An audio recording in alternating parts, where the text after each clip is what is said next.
Maingod to mga kois, out to buntag waron. Basta mawala na. So mga kois, update ano. Biyahe ta karon. Move it. Ya, naana ko diri karon sa Lapu-Lapu mga kois no, dako kay hawanan diri.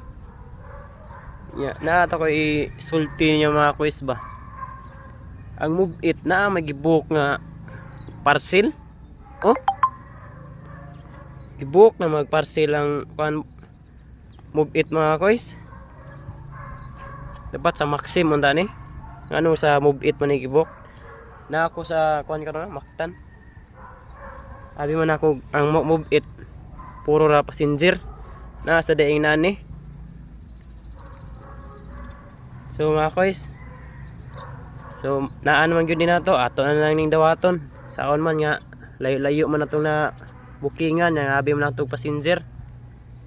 Parcel man din mga kois. So inani na dayang move it karon no. Shout out ani mga kois. So maura ta. Salamat.